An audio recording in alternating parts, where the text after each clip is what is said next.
daar is min dinge wat my so groot laat skrik, as wanneer een van jou geliefdes met COVID-19 gediagnoseer word. Die angstigheid, die onsekerheid, die magteloosheid wat jou oorspoel.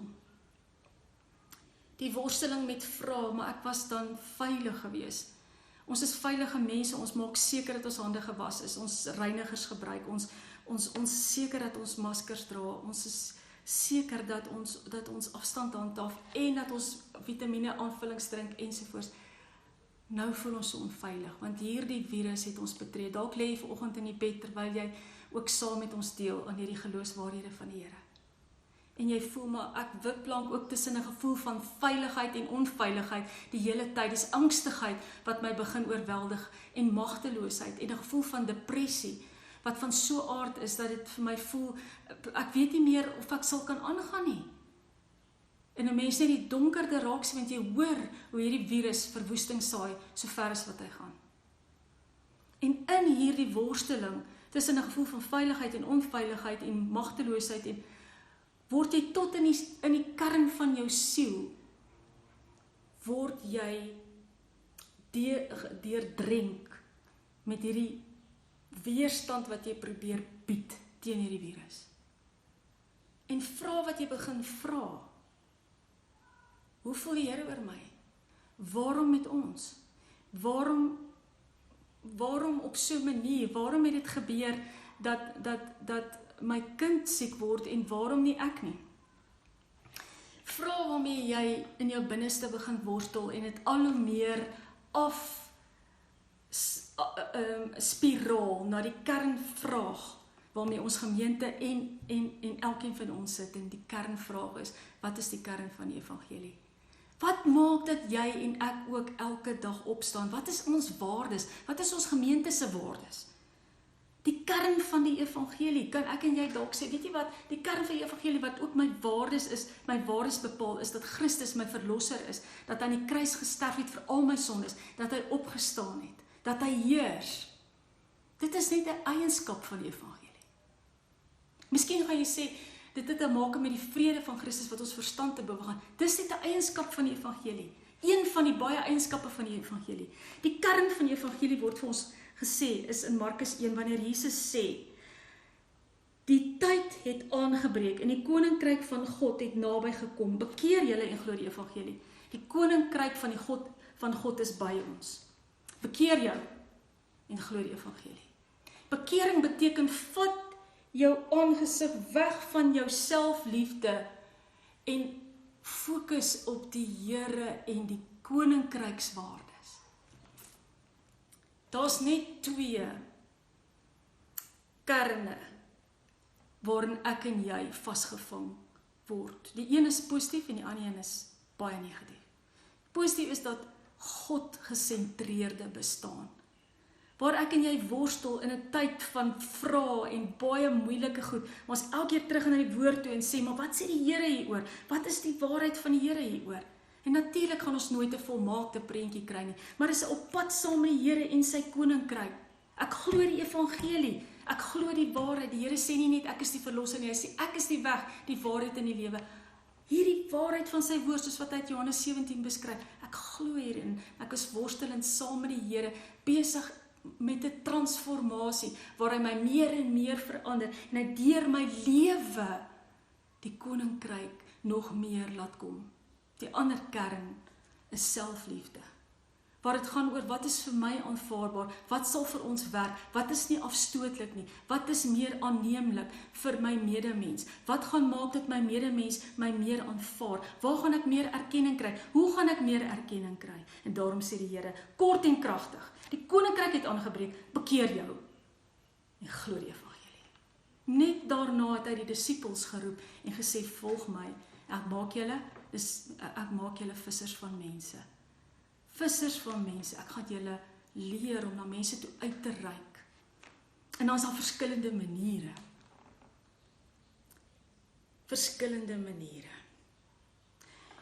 Die transformasie wat plaasvind, glo die evangelie, soos wat die Here sê, is nie vir net 'n verandering nie. Ananias en Safira in Handelinge 5 het net verandering ondergaan. Hulle is gelowiges wat die gelowige taal gepraat het. Hulle het die gelowige ding gedoen. Hulle het ingepas in evangeliese kultuur, wat daar was. Maar toe die kernwaardes van hulle bestaan na vore kom, met 'n doodeenvoudige ding waar die gemeente gasvryheid betoon het teenoor mense en hulle van hulle eie wat hulle te veel gehad het vir ander mense begin gee het in daardie moeilike omstandighede, het hierdie ouens voorgegee sodat dit hulle net aanneemlik is in die kultuur van daardie tyd. En die Here het vir ons gewys hoe hy daaroor voel. Want die kern van hierdie mense het nie gaan oor die koninkryk van die Here nie, maar dit het gegaan oor my eie koninkryk. Dit het gaan oor my selfliefde. Die Here is so lief vir my en jou. En daarom het hy soveel vir ons te sê, en daarom in daardie einste gemeente, waar dit plaasgevind het in Antiochië, toe daardie Ananias en Safira soveel leed aangedoen, die gemeente soveel skade berokken het, was daar 'n man, Josef is sy naam. Nie Josef wat jy en ek van Amaratia nie. Josef, wat ook dan Barnabas genoem is. Hy het 'n bynaam gekry, Barnabas. Barnabas beteken bemoediger. Hy was die een toe die gelowiges onder mekaar begin sê, ons wil nie hoor wat Paulus sê nie, want hy het van ons Christene doodgemaak en alles.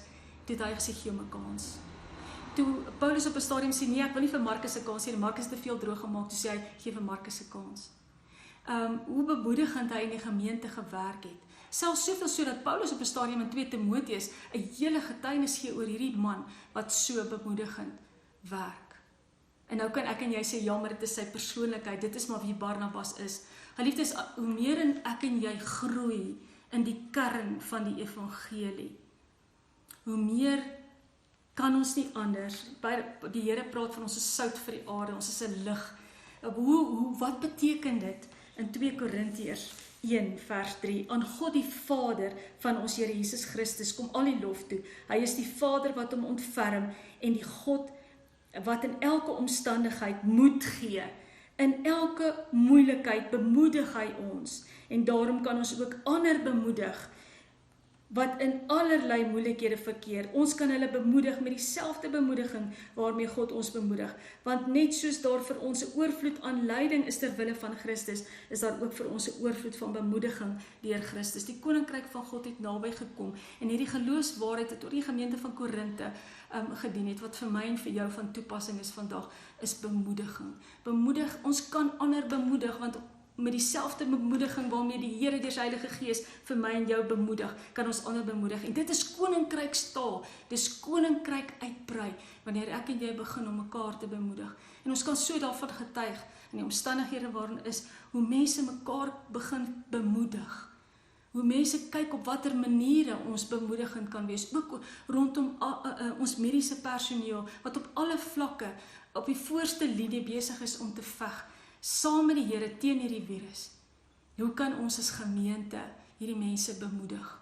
Hoe kan ons bemoedigend onder ons familie optree, in ons eie huisgesin bemoedigend optree, met hierdie virus in ons midde, saam met die Here mekaar bemoedig? Die Here gebruik 'n beeld in Prediker, en dis 'n vraag wat jy jouself moet afvra vanmôre. In Prediker gebruik hy hierdie beeld, Prediker 10. Dooie vlee laat salf stink en gis. 'n bietjie dwaasheid doen meer kwaad as wat wysheid en eer doen. Dooie vlee laat salf stink. En dit kom by die punt, Ananias en Safira was soos dooie vlee wat in hierdie aangename geur van die evangelie was. En hulle laat later aan dat die evangelie geur skade kry. Die kern van jou en my geloof, die kern van die rede hoekom jy bestaan, die rede hoekom jy opstaan, wat is jou waardes? Is jy 'n dooie vlieg, wat soos Ananias en Safira besig is om allerhande leuns en stories en dwaashede te verkondig, omdat jy gaan op wat jy voel, en jy besig is om verder mense skade te berokken, omdat jy onveilige mens is, onder die kern van jou bestaan, is jy self. In hierdie tyd. Die Here roep jou, bekeer jou en glo die evangelie. Of is jy 'n Barnabas wat bemoedig, met dieselfde bemoediging waarmee die Here jou bemoedig? Dit het 'n kragtige uitwerking, geliefdes. Dis kragtig hoe gelowiges mekaar bemoedig oor die foon en e-posse, opregte bemoediging en vertroosting, wat gepaard gaan met gebede. Dis koninkryk van die Here wat kom in hierdie virustyd. Geliefdes, dis nie 'n maklike tyd nie, maar dis 'n geloofsgroei tyd, nog meer as ooit tevore. En laat ons hande vat in afhanklikheid van die Here en weer teruggaan na die kern van waar jy, van wat jy glo. Maak seker dat jy die opdrag van die Here Jesus Christus, die koninkryk het naby gekom. Die Heilige Gees is saam met jou besig. Bekeer vir jou, vat weg van jou en my selfliefde, terug na God liefde. Saam met die Here worstel met hierdie geloofsvrae waarmee jy en ek worstel vandag, en die kerk worstel, in plek van om maar net oor te gee aan 'n kultuur van selfliefde. Kragtig het die Here die kerk geroep, en kragtig is die kerk op pad, en mag sy koninkryk kom in jou huis, in jou familie, in ons gemeente ook verder. Amen. Kom ons bid saam. Hemelse Vader, ons bid vir oggend en sê vir U dankie. Dankie vir die koninkryk wat gekom het. Dankie Heilige Gees dat U ons help om te glo in U evangelie. Help ons om meer te groei, meer Bybel te lees, meer geloofswaarhede uit te leef. Help vir ons om bemoedigend by mense betrokke te wees. Here, ons bemoedig vanmôre in hierdie gebed, in afhanklikheid van U, elkeen van ons lidmate wat plat getrek is deur hierdie virus. Here, mense wat worstel met geliefdes wat baie swaar kry. Ons bid in besonder vir hulle, Here, in hierdie tyd dat hulle sal weet dat U koninkryk het gekom en dat U saam met hulle worstel teen hierdie virus. Dankie vir die mediese wat so hard werk. Ons bid vir elke dokter, elke verpleegsuster, elke suurstofterapeut, elke persoon wat werk, eerstens medies gesproke, met hierdie mense in ons gemeenskap en in ons land. Here, ons bid vir hulle. Ons bid dat hierdie immunisering ook kan plaasvind, sodat die weerstand teen hierdie virus kan kom, Here. Baie dankie ook vir bemoedigende geloofsgetuienis wat ons kan gee, of wyses waarop U werk in ons geliefdes se lewe, wat hierdie virus gekry het. En dankie Here dat U op 'n wonderbaarlike manier by elkeen van ons betrokke is, dat ons nooit alleen is nie, en dat ons as gemeente nog nader en nader aan mekaar kan groei, dat ons mekaar kan bemoedig. Help ons om Barnabasse te wees, Here, bemoedigend betrokke te wees, en vir mekaar ruimte te gee om te groei in U. Laat U koninkryk kom, laat U wil geskied. Amen.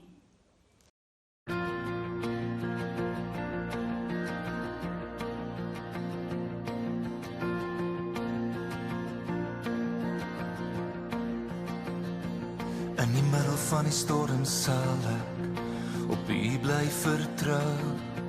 In die middel van die storm sal ek my oë op U hou. Spreek net een woord en die storm sal stil word.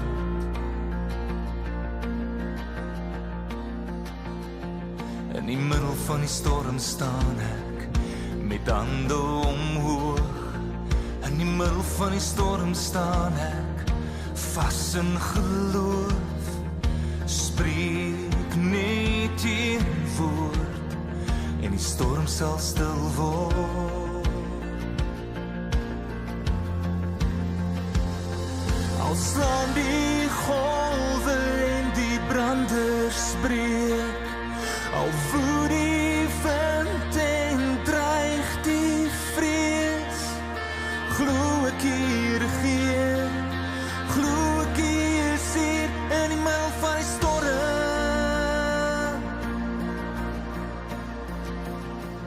In die middel van die storm sal ek U getrouheid onthou. In die middel van die storm sal ek U almag aanskou, want U is steeds goed en elke storm sal stil word.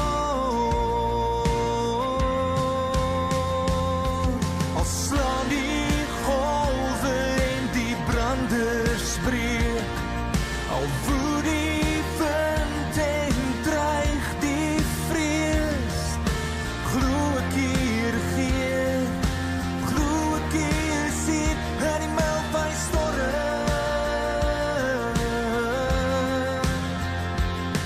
Al skree die twyfel, is hy regtig daar, al val my hele lewe uit mekaar, weet ek hier regeer, weet ek hier sien in die Melkwy storm.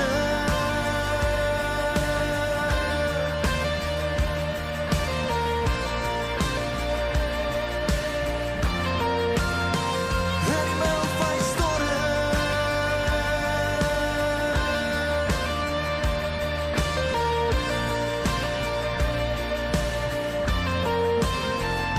Waar hy is daar is, selfs hier in die storm. Ek sal bly glo, ek sal bly sing, net hier in die storm. Waar hy is daar is, selfs hier in die storm. Ek sal bly glo, ek sal bly sing, net hier in die storm. Al slaan die golwe en die branders breek, al woed die wind en dreig die vrees, glo ek hier regeer, glo ek hier sien in die Melkwy storm.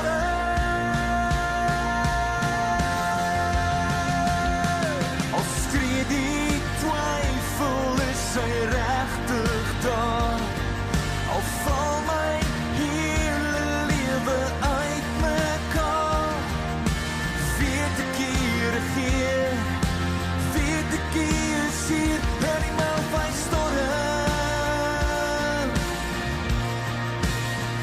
In die